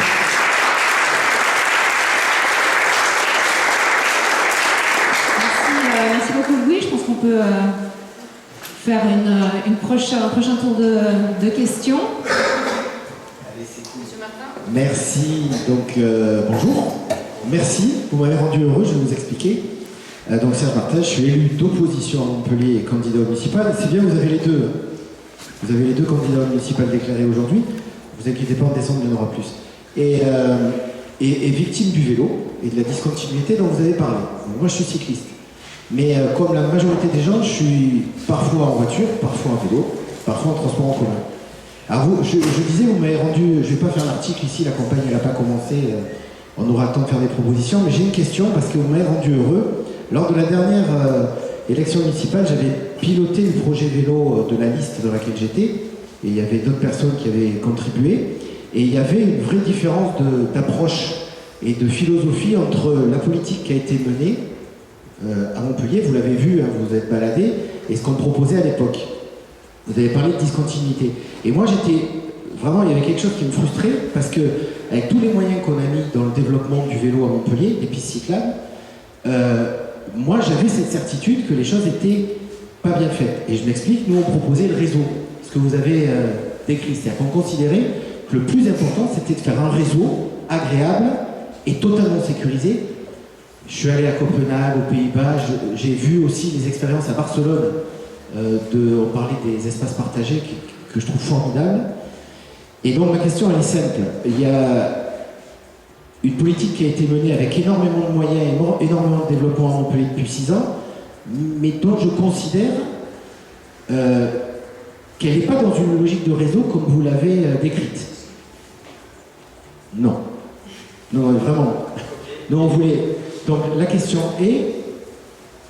est-ce que quand on a des logiques aussi différentes, enfin, pas forcément totalement différentes, mais quand on a engagé les choses avec des logiques un peu différentes, est-ce qu'on peut rattraper les choses et revenir à une logique de réseau comme celle que vous avez décrite?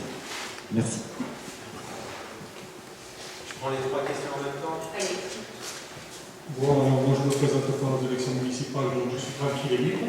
Alors, ce que je voudrais dire, c'est que d'abord, je ne comprends pas. Je ne comprends pas du tout quand on pose les cyclistes, les piétons, les automobilistes, les bus, je ne comprends pas. Moi, je suis on est tous, on est en société et on est ensemble. Donc je ne comprends pas, je ne comprends pas.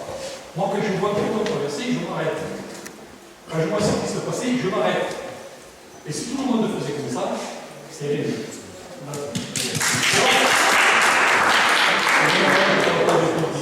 Et c'était votre question? Non, ma question elle est simple, c'est que moi le problème que je trouve dans cette société actuelle, c'est que ça s'aggrave de plus en plus la mentalité, chacun pour soi, défendre ses intérêts et laisser à l'abandon le collectif. Et ça, c'est grave. Voilà. Il y avait une 3e question de madame. Moi, c'est une petite expérience aux Pays-Bas, où je suis allé à vélo aux Pays-Bas. Et on se baladait. Un soir, on va manger au restaurant dans une ville moyenne. Et puis, une amie avec nous, on regardait autour de nous, elle dit il y a bien beaucoup d'handicapés dans ce pays, en fait. Il y a beaucoup d'handicapés dans ce pays. On a réfléchi un peu, puis vraiment, la réponse elle est venue, mais oui, ils peuvent aller partout. Ils peuvent aller sur le cyclable, ils peuvent aller partout en ville. Et moi, c'est un des arguments à chaque fois pour le développement des réseaux cyclables, des trottoirs bien faits. Les deux vont ensemble. S'il y a un bel cyclable, il y a aussi souvent un beau trottoir. Il faut les deux. Et c'est un des arguments, le développement des modes doux, que ce soit le vélo, le fauteuil roulant, les pieds, c'est pour tout le monde à la fois. Il n'y a pas à dire, je suis à pied, je marche à pied, je fais du vélo, je suis encore en fauteuil roulant. Ça viendra peut-être un jour. Il faut que ce soit pour tout le monde. Et j'ai un autre souci, un autre sujet, c'est l'intercommunalité. Aller à Montpellier, c'est pas immense. Bon, on peut aller à la mer à vélo, mais c'est vraiment très pénible. La voie cyclable est tellement étroite qu'on aller à la mer. Aller à Lunel à vélo, on peut y aller une fois qu'on a trouvé comment sortir de Montpellier. Hein? Mais c'est une voie verte avec un stop à chaque fois qu'il y a un chemin de terre, il y a un stop. C'est assez pénible. Si un jour il y a un gendarme qui va se mettre là et se faire des sous, il s'en fera. Et voilà. Et du coup, votre question... Voie verte, pourquoi toujours ce qu'il y a chez nous, c'est que souvent, par facilité, ils choisissent la voie verte. On met tout le monde, on met tout le monde, les vélos, les piétons, et sur un espace souvent très étroit, et avec des stops partout. Le moindre chemin, il y a un stop. Je vais essayer de vous répondre maintenant aux trois parce que l'heure tourne et... Ouais, je vais oublier. Sur la première question, oui, heureusement que même avec ce qu'on a fait là, nous c'est un peu le sens, on a 5000 km, ce qu'on a regardé c'est qu'est-ce qui est structurant, où est-ce qu'il y a les trous. Aujourd'hui à Paris par exemple, on porte une demande sans carrefour sécurisé auprès de la ville. Donc en fait, probablement que vous n'êtes pas totalement en phase avec ce que l'équipe sortante a fait, mais vous laisse peut-être l'armature du réseau sur lequel vous pourrez construire le vôtre. Il y a probablement débat, mais en tout cas, je pense qu'il n'y a pas trop de pistes cyclables. En tout cas, c'est pas le ressenti que j'ai eu en roulant dans Montpellier. J'ai plutôt vu des trous ou des choses mal faites. Non, mais je pense, je vois un élu de la majorité qui lève les yeux. Oui, sur les vélorues, sur certains espaces partagés, il y a des choses où on sent qu'il y a des dysfonctionnements. Sur les carrefours, pour le coup, on est passé sur le carrefour où cette personne de 68 ans est décédée. Effectivement, il y a une très belle piste qui s'interrompt à l'endroit le plus dangereux. Et là, il n'y a toujours pas d'aménagement aujourd'hui. Donc probablement qu'il y a des priorités pour la prochaine mandature, mais c'est pas à moi d'en décider. Moi, je fais juste état de ce que j'ai vu. En tout cas, nous, heureusement que ce plat de spaghettis, on arrivera à le rendre digeste d'ici 2030. Sur la question d'opposer les gens, moi je ne pense pas avoir opposé les gens, peut-être opposer les modes, mais ce qui n'est pas la même chose. À un moment donné, c'est juste de dire, effectivement, moi-même, des fois je suis automobiliste, mais en fait quand je suis automobiliste, ça m'arrive une fois par mois pour aller en vacances ou aller chez Truffaut, acheter des litres de sacs de terre, ou ça m'arrive même des fois, j'ai une fille qui quand elle veut vraiment pas faire sa sieste et qu'il pleut des cordes dehors et que je peux pas l'emmener en charrette à vélo, ça m'est arrivé d'aller faire un tour de périph' pour qu'elle dorme tellement j'en pouvais plus. Oui, mais pour autant, quand je prends cette voiture, j'accepte de faire 15 minutes de plus parce que le reste du temps, en fait, pour amener ma fille à l'école, c'est sécurisé et c'est ce qui est le plus important pour moi au quotidien, c'est qu'il n'y ait pas un dépose-minute devant l'entrée de l'école et que ma fille qui a 3 ans et demi soit invisible. Parce que c'est ça, en fait, le sujet, c'est que les piétons, les cyclistes, on est invisibilisés dans cette ville-voiture et c'est ce qui crée de l'insécurité. Donc en fait, je pose pas les gens, je dis juste qu'aujourd'hui, cette ville, elle n'a pas toujours été comme ça. Cette ville, ça a été un choix politique à un moment donné de dire c'est l'automobiliste qui gagne, c'est l'automobiliste qui doit avoir toute la place, toutes les places aussi, parce que nos places, nos jolies places, comme la Comédie, notamment ici, mais toutes nos places étaient des parkings, nos plages étaient des parkings. C'est juste de dire, les choix politiques qu'on a fait pour la voiture, en fait, sont des choix politiques réversibles. Et on peut faire d'autres choix politiques aujourd'hui. Et effectivement, il y a beaucoup de place qui a été donnée à la voiture. On va chercher la place là où elle est. On ne détruit pas les maisons, on ne détruit pas les immeubles, on ne détruit pas les trottoirs. Notre variable d'ajustement aujourd'hui, il s'avère que c'est la voiture. Et quand on regarde effectivement l'espace public, aujourd'hui, il ne reflète pas la volonté de certaines municipalités, effectivement, d'encourager des alternatives à la voiture. Dans l'espace public, par exemple, francilien, franchement, quand on arrive, et je le dis à Anne Hidalgo, quand on arrive aux portes de Paris, le message qu'on nous envoie, c'est venez à Paris en voiture. Les portes de Paris sont des sorties d'autoroute, sont des places horribles, qui n'ont pas été réaménagées. Le message qu'on envoie, c'est venez en voiture, et ça, faut le corriger. 14% des gens viennent déjà à vélo. Il faut que ça se reflète dans l'espace public. Voilà, c'est juste des choix, et c'est d'aller prendre la place là où elle est déjà, et de rééquilibrer. Et je pense que sur les handicapés, sur le réseau, ma présentation y avait déjà répondu.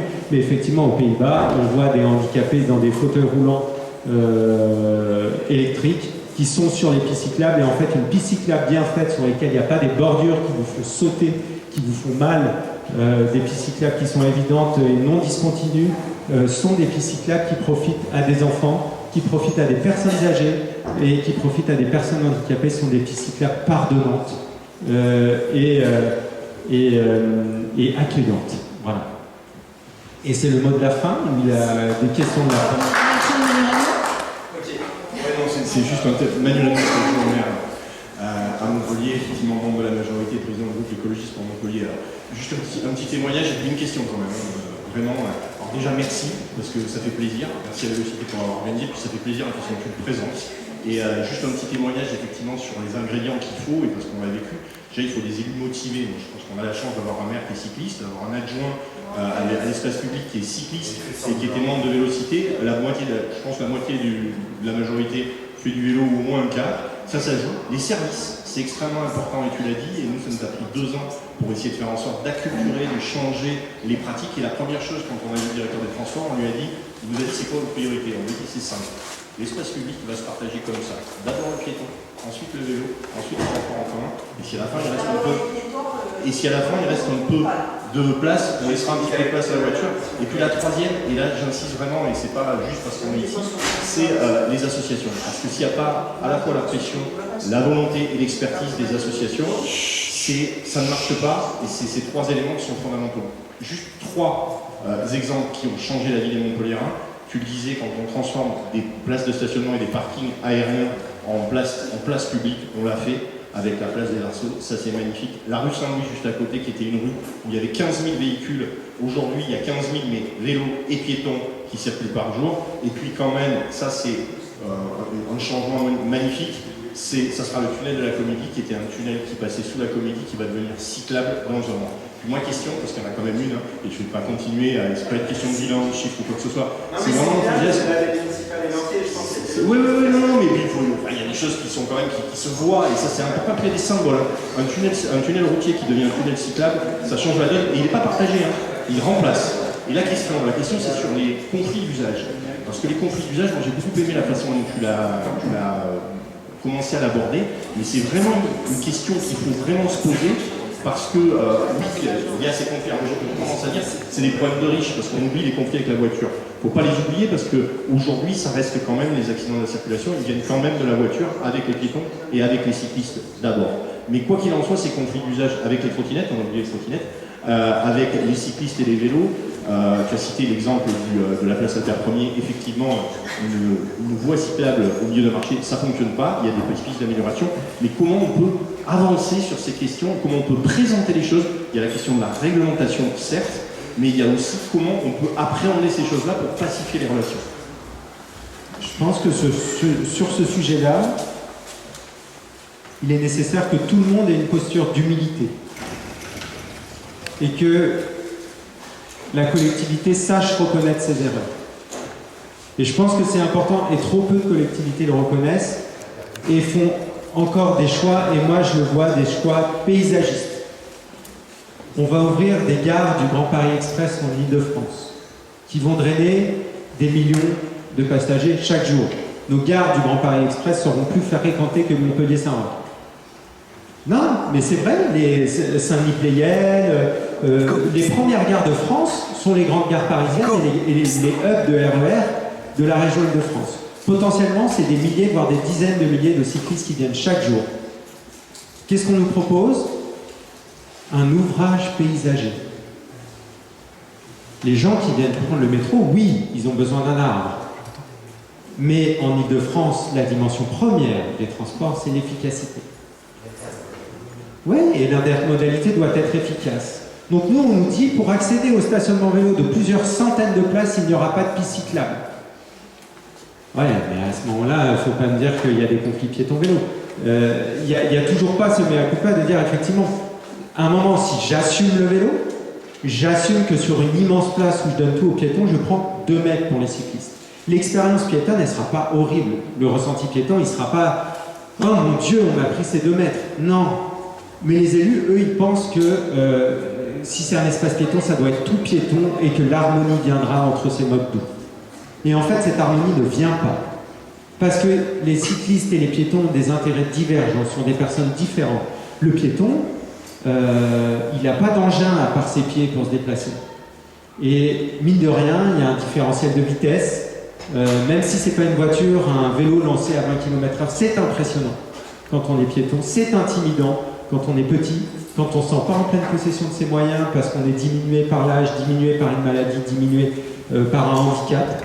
Et ça, pour le coup, c'est une posture d'humilité de dire on ne fait plus de pistes cyclables sur trottoir. Quand on sort des espaces piétons nouveaux, immenses, et qu'en fait ces espaces piétons sont en bordure d'une gare avec un super stationnement vélo, ou sont sur un axe du réseau vélo structurant, on assume de prendre 3 mètres pour le vélo, bien séparé, pour éviter que les cyclistes aillent se propulser. Et c'est ça, Place de la République, c'est un nuage de cyclistes et au milieu des piétons comme dans un jeu de quilles.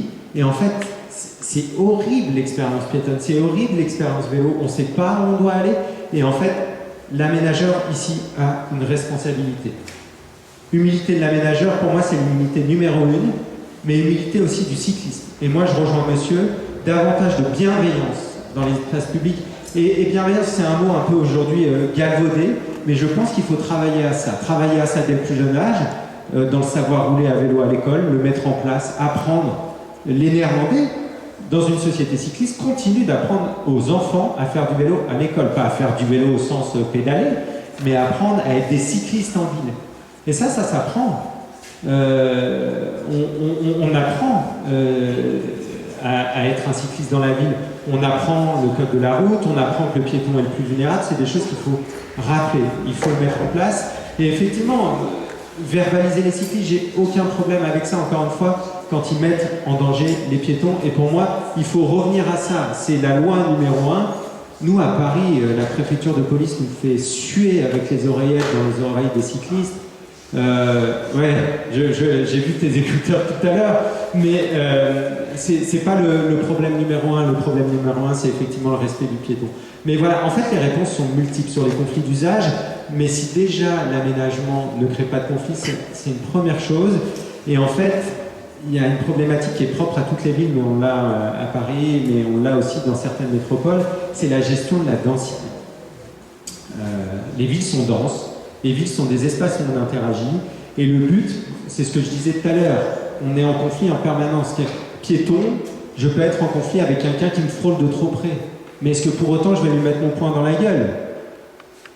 Quand je suis cycliste, de cycliste, ça arrive que celui de devant freine brutalement, c'est un conflit. Moi je dois piler, pourtant, est-ce que c'est grave ?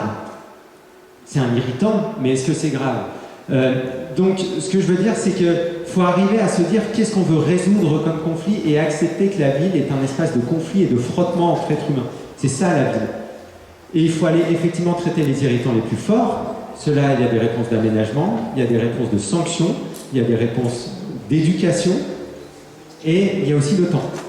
Et une dernière chose, mais ça me tient un peu à cœur, c'est aussi, et c'est une opinion personnelle, je pense qu'il faut le dire comme ça, c'est qu'en fait, le cycliste, il va rouler particulièrement vite quand la rue est désagréable. C'est-à-dire que le boulevard de Sébastopol, une piste étroite avec tellement de cyclistes qu'on a juste envie de les fuir, bordé par une autoroute de voitures, c'est pas un espace où j'ai envie de ralentir au passage piéton pour faire un sourire aux piétons en disant « Monsieur, je vous souhaite, madame, je vous souhaite de traverser. » Oui, si on est quelqu'un de vertueux, quelqu'un qui a à cœur l'exemplarité, mais c'est aussi des espaces qu'on cherche à fuir. Et moi, en un sens, ce que je dis aujourd'hui aux candidats à la ville de Paris, c'est que si toutes les pistes cyclables, si tous nos trottoirs ressemblaient aux rues aux écoles, on aurait probablement moins envie de les fuir, ça serait plus propice à la flânerie, ça serait plus propice à l'interaction. Et c'est aussi ça, c'est à partir du moment où on ne dessine plus nos rues comme dans des tuyaux à bagnole, quand on dessine pas nos rues comme des tuyaux à cyclistes, qu'on dit on va mettre du végétal à côté de la piste cyclable, quand on va lui donner une couleur plus sympathique que ce goudron noir, on envoie aussi des messages, et je pense que ça s'analyse sûrement en psychologie, sur les comportements, mais ce sont des choses, ce sont des signaux aussi qu'on envoie sur l'usage de l'espace public, et c'est aussi accepter peut-être qu'il y a des axes sur lesquels, effectivement, c'est des axes où il faut être efficace. Sur une autoroute, on accepte que les voitures roulent à 130, et il y a probablement des axes sur lesquels il faut accepter qu'on ait un gros flux de cyclistes dont l'intérêt premier est d'aller vite, et dans ce cas-là, il faut absolument absolument faire en sorte qu'il n'y ait pas d'interaction négative forte entre le piéton et le cycliste, de type sur un réseau structurant, effectivement, traverser un marché. Ça, typiquement, voilà, on y revient. Et là, les trottinettes, juste pour répondre, il y a les bancs d'essai de la police nationale, c'est saisir les véhicules débridés. Il y a probablement la législation européenne autour de ces objets-là qui prolifèrent sans qu'il y ait aucune vision, à un moment donné, on a bridé l'assistance électrique des vélos électriques à 25. Probablement que notre arsenal à la fois législatif et répressif n'est pas encore adapté à ces questions de trottinettes. Mais voilà, moi je suis pas une asso de trottinettes. Je réponds rapidement. Merci beaucoup, Louis.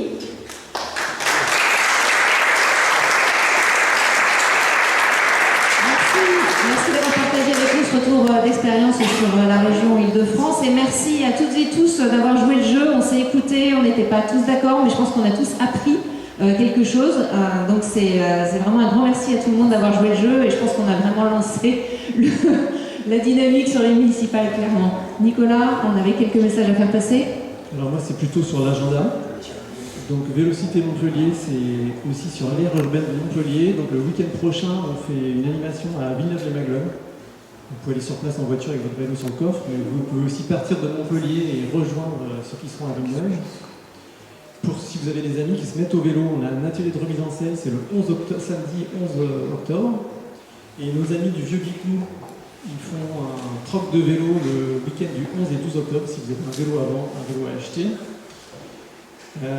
Vers le 15 novembre, on confirme tout ça bientôt, tu peux nous remettre la slide sur le soulèvement. On a envie de ressoulever Montpellier. Si on ne soulève pas Montpellier, on est sur un événement festif, joyeux et familial. Et c'est un... Voilà, il n'y a pas de mots pour décrire ces moments-là.